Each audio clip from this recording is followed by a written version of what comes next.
అన్నమయ్య జిల్లా రైల్వే కోడూరు జనసేనలో వర్గ విభేదాలు భగ్గుమన్నాయి.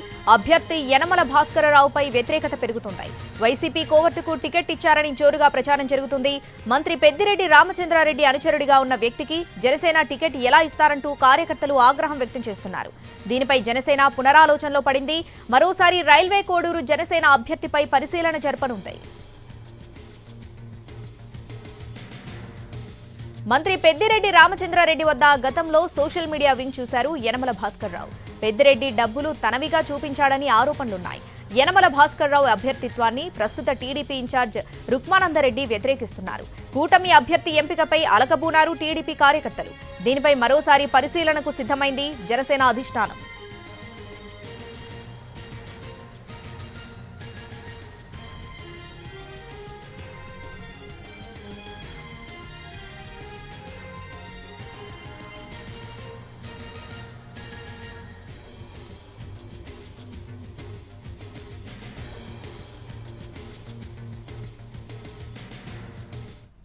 అన్నమయ్య జిల్లా రైల్వే కోడూరు జనసేనలో వర్గ విభేదాలు భగ్గుమన్నాయి. దీనికి సంబంధించి పూర్తి అప్డేట్స్ మా ప్రతినిధి రమేష్ కడప నుంచి లైవ్ లో అందిస్తారు. రమేష్, రైల్వే కోడూరు అభ్యర్థి విషయంలో జనసేన పునరాలోచనలో పడినట్టుగా తెలుస్తుంది.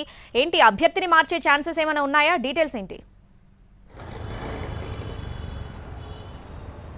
శ్రావణి, రైల్వే కోడూరు నియోజకవర్గం ఎస్సీ రిజర్వ్ నియోజకవర్గంగా చెప్పవచ్చు. జనసేన ప్రకటించినటువంటి మొదటి జాబితాలో ఇక్కడ యనమల భాస్కర్రావును అభ్యర్థిగా ప్రకటించారు. అయితే ఆ రోజు నుంచి ఈ రోజు వరకు కూడా అటు పొత్తులో ఉన్నటువంటి మూడు పార్టీలు బీజేపీ, జనసేన, టీడీపీ మూడు పార్టీలు కూడా భాస్కర్రావు యొక్క అభ్యర్థిత్వాన్ని వ్యతిరేకిస్తూ వస్తున్నాయి. ఎందుకంటే ఇతను వైసీపీకి మద్దతుదారుడు, అంతేకాకుండా మంత్రి పెద్దిరెడ్డి రామచంద్రరెడ్డి దగ్గర పనిచేసిన వ్యక్తి. అంటే సోషల్ వింగ్లో కావచ్చు, అదేవిధంగా ఆయన కంపెనీలో కావచ్చు ఆయన పనిచేశాడు.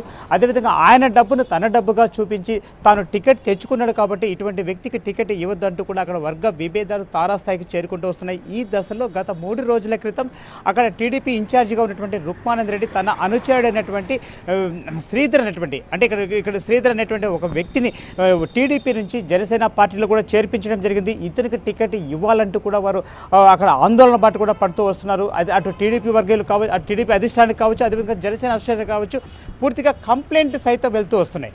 కాకపోతే రాజంపేట పార్లమెంట్ నుంచి పోటీ చేసినటువంటి మాజీ ముఖ్యమంత్రి కిరణ్ కుమార్ రెడ్డి ద్వారా పూర్తిగా చక్రం తిప్పుతున్నారు. ఎందుకంటే ఎందుకు మనము ఇక్కడ వైసీపీ కోవర్టుకు టికెట్ ఇవ్వాల్సి వస్తుంది, నిజమైన జనసేన క్యాండిడేట్కి కాకుండా వైసీపీ కోవర్టుకి ఎందుకు ఇవ్వాలి, కాబట్టి ఈ టికెట్ మార్చండి అంటూ కూడా అన్ని వర్గాలు కూడా అక్కడ ఫిర్యాదులు చేస్తూ వస్తున్నాయి. అటు బీజేపీ కావచ్చు, అటు జనసేన కావచ్చు, టీడీపీ కావచ్చు.